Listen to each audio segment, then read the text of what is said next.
Continuamos, amigos, en Universidad Somos Todos, el programa institucional de la Secretaría.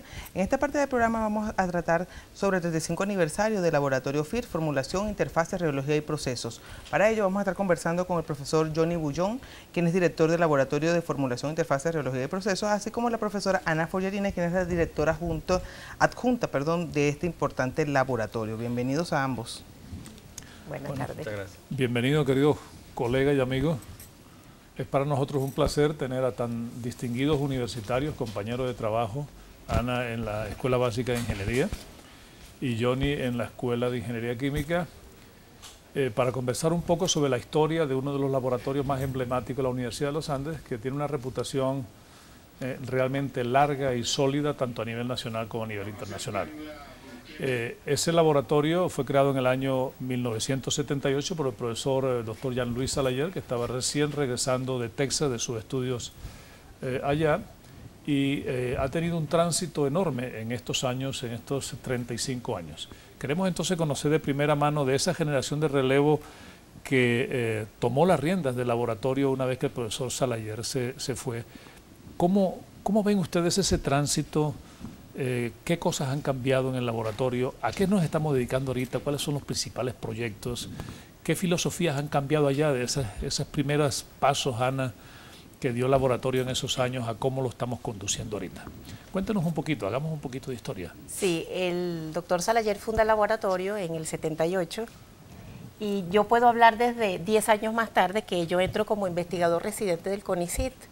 Y cuando en la primera parte conversabas de lo que es un plan 2, me veo retratada en lo importante que es este tipo de formación para proyectar a los profesores e investigadores en el futuro.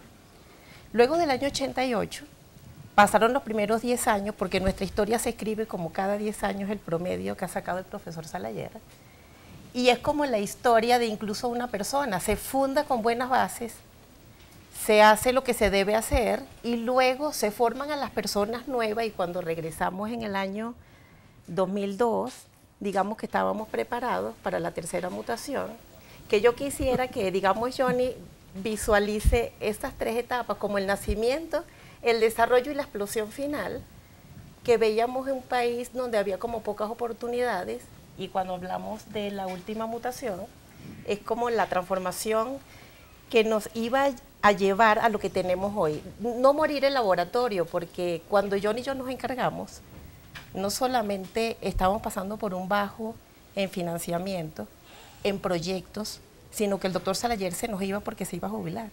Y nos tuvimos que reinventar de nuevo, pero con las bases que se habían sentado en el año 78.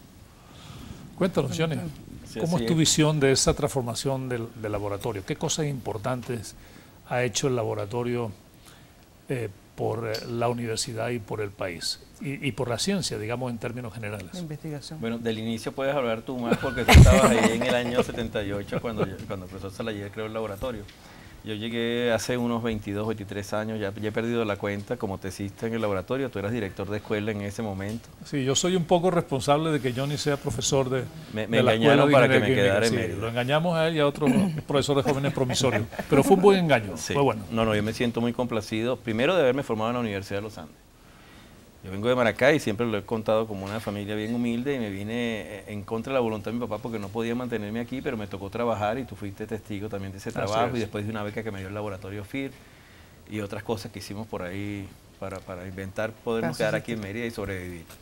En la primera década del laboratorio, el gobierno tenía mucho dinero. Acuérdate, en la década de 70 los precios del petróleo eran altos y se podía comprar todo lo que uno quería. A final de año los vicerrectores y los administradores de la universidad llamaban para decir, mire, queda este dinero, hay que gastarlo.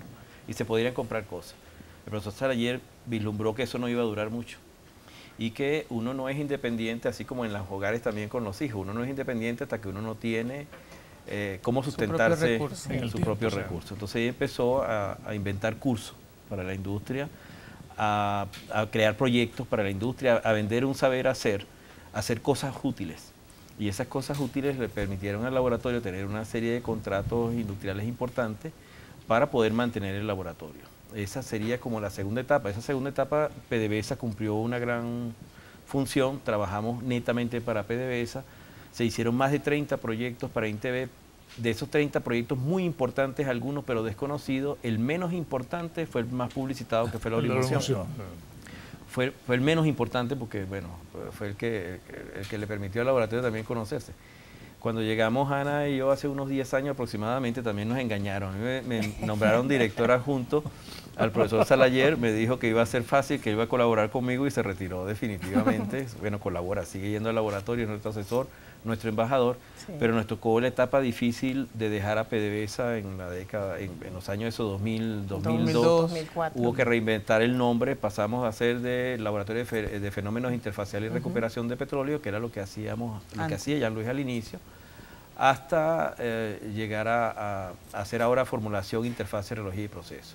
Quitar la palabra petróleo nos permitió que se acercara a la industria farmacéutica, se acercara a la industria de alimentos, se acercaran otros clientes bien importantes, y todo ese conocimiento generado en la década del 70, al comienzo de los 80, nos ha permitido mantenernos haciendo algo útil, como decimos, la ciencia útil para esas empresas. Viene el problema de las divisas. Esta última década y hoy en día mucho más, llega el problema de las divisas y tenemos que inventar cómo hacer para obtener divisas sin pasar por el gobierno. Sí, ahí estamos, para quienes nos siguen a través de la televisión, estamos pasando algunas imágenes mientras seguimos la conversación de las instalaciones que tiene el Laboratorio FIRP en la vieja Facultad de Ingeniería. Ahí van a ver a los tesistas, los equipos, etcétera, etcétera. Bueno, yo le doy una felicitación a todas esas personas que ustedes van a ver trabajando ahí. Ahí está Francia Vieja, que la condecoramos el día martes por 33 años de servicio. Está Lisbeth Albornoz, Venturino, Nilo, que tiene más de 20 años en el laboratorio. Y los muchachos, los tesistas y los que quedan contratados después en el laboratorio, que son las manos que hacen realidad esos pensamientos locos nuestros de los investigadores, ¿no? Esos sueños de investigación. Eso que estamos mostrando ahí son los equipos fabricados con el CITEC. Tenemos una alianza estratégica con el CITEC, donde le dijimos unas ideas que teníamos, eso se pasó a hacer unos equipos que fabrica el CITEC y se comercializa muy bien. La dificultad está en exportarlo. Sacarlo del país es más difícil que comprar un equipo. Pero el CITEC le está yendo muy bien en cuanto a eso. El viernes hicimos una exposición con equipos nuevos, con la visita de la doctora Dominique Langevin, que vino de Francia a poner a punto el último equipo, que es un reómetro interfacial. Ese sí no lo conoce, José. No lo conozco. Tienes que ir, eso se ha desarrollado en los últimos 6, 7 meses allá en el laboratorio con la gente del CITEC. Entonces te decía que el problema de las divisas era un problema bien importante todavía para muchos. Y bueno, muchos de nuestros clientes están fuera del país. Y muchos de nuestros clientes trabajan con ese billete verde a veces que nos cuesta mucho conseguir. Entonces uno puede hacer un montón de cosas con los clientes afuera, desde comprar equipo y que lo donen a la ULA o que nos paguen con materiales, o tener el dinero en una cuenta de la universidad en el exterior que permite que sea manejado de una manera bien eficiente. ¿Qué hace al laboratorio FIRP diferente de otros laboratorios que tienen esas altas y esas bajas y que dependen mucho de los recursos que se consigan o en la universidad o en el país? ¿Por qué el laboratorio FIRP ha sido tan exitoso? ¿Cuál es ese modelo que ha permitido no solamente, como bien decía Ana, permanecer en tiempos muy, muy difíciles donde el financiamiento, que es lo que mueve a los laboratorios, es escaso? ¿Y cómo ha hecho el laboratorio FIRP para transitar por esos momentos complicados y seguir a la cabeza de la investigación en esta área de la tecnología que tiene que ver con las emulsiones, con los fenómenos interfaciales? Yo creo que hay dos cosas muy importantes. La primera es el equipo de trabajo que tenemos, que es de primera. Y tenemos un fundador que también es de primera. Y él nos enseñó algo muy importante, que es que uno debe investigar en cosas que son útiles, que se van a vender bien, pero que hay muy poca gente, que es escaso los especialistas que existen en esa área. Y nosotros nos hemos mantenido allí. Como es tan escaso hacer formulaciones, por ejemplo, para sacar crudo de la tierra, o para meter en una madera el componente que va a hacer que las termitas no se coman la madera, o hacer una espuma que también saque crudo, o una mayonesa que no se desaparezca en el tiempo, sino que permanezca estable. Yo creo que esa es la potencia del laboratorio. Y la otra es visualizar los cambios que uno tiene que prever que van a venir y estar preparado siempre, no con la gerencia que uno se imagina como debe ser en el hilo, sino si pasa esto, entonces hay una segunda forma de, o una tercera manera de. Sí, o sea, yo creo que es el plan A y el plan B. El mejor plan C es el que lleva a un laboratorio a donde nosotros estamos.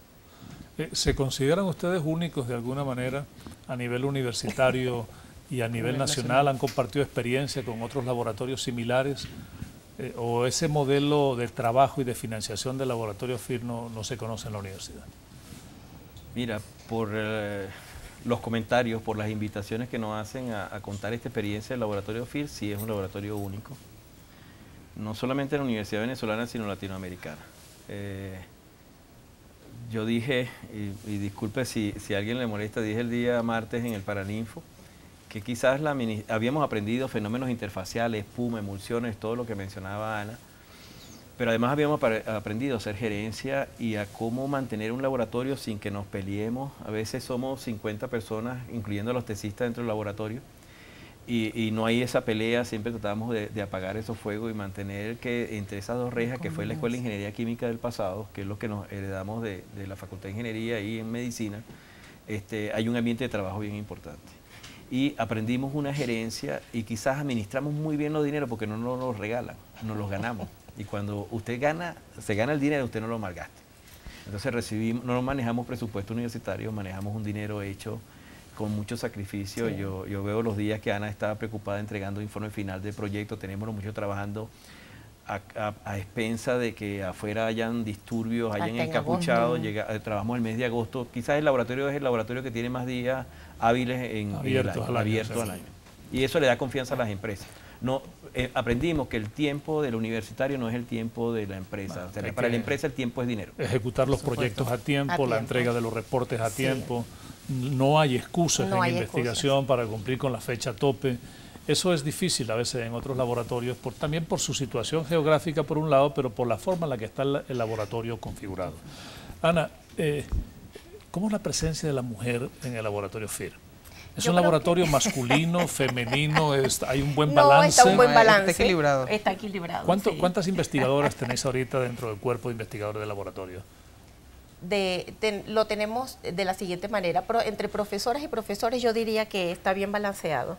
Y luego tenemos personal contratado que son ingenieras, ingenieros y químicos. De la Facultad tenemos alrededor de 8 o 10 personas. Tenéis 10 personas contratadas para los proyectos. Y hay que ver la cantidad de dinero que hay que generar para mantener con unos sueldos adecuados a 8 personas. Y ahora estamos preocupados porque como viene también un cambio de ley, ya la tercerización no existe. Entonces vamos a ver cómo arreglamos los tiempos. El mecanismo. Muy bien, mira, Carmencita, nos están haciendo la señal de costumbre de que vayamos a identificar la estación. Entonces le vamos a pedir a todos nuestros televidentes y a los que nos sigan a través de la radio que se esperen un momento, que se queden con nosotros. Ya volvemos en Universidad Somos Todos, el programa institucional de la Secretaría, con dos invitados de lujo el día de hoy, el profesor Johnny Bullón y la profesora Ana Forllarine, directores del laboratorio FIRP, probablemente uno de los laboratorios universitarios y no universitarios más importantes del país. Quédense con nosotros.